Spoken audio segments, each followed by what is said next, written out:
Bonsoir et merci de vous joindre à nous pour ce nouveau journal de guerre. Au 78e jour de la guerre entre Israël et le Hamas, voici les principaux faits qu'il fallait retenir de la journée à 18h.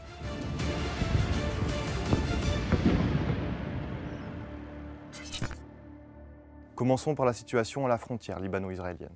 Le Hezbollah a intensifié sa campagne dans le sud du Liban. La région proche du centre de la Finule a été lourdement bombardée par des obus d'artillerie samedi matin. 3 raids aériens ont également été effectués sur la rivière Radali, au sud du Litanie, près du centre de la Finule. L'armée libanaise a rouvert la route plus tard dans l'après-midi après l'avoir bloquée plus tôt pour des raisons de sécurité.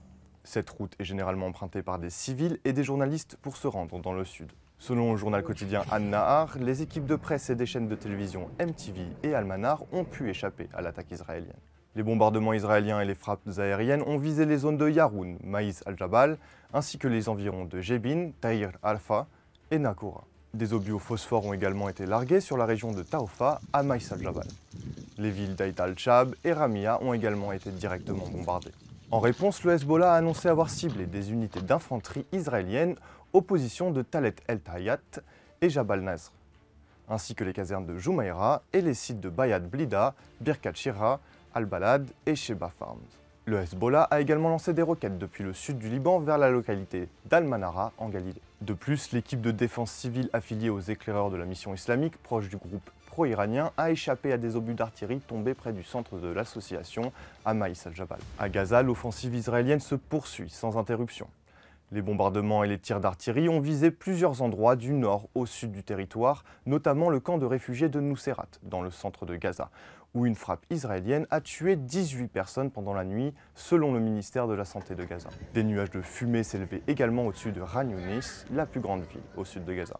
Le ministère de la Santé de Gaza a également annoncé que des dizaines de Palestiniens avaient été tués en Cisjordanie ces derniers jours, dont certains exécutés dans la rue par l'armée israélienne lors d'une opération terrestre dans la zone de Jabalia.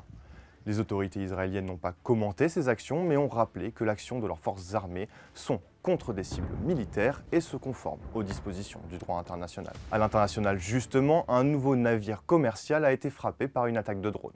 L'incident s'est produit dans la matinée à environ 200 miles des côtes indiennes.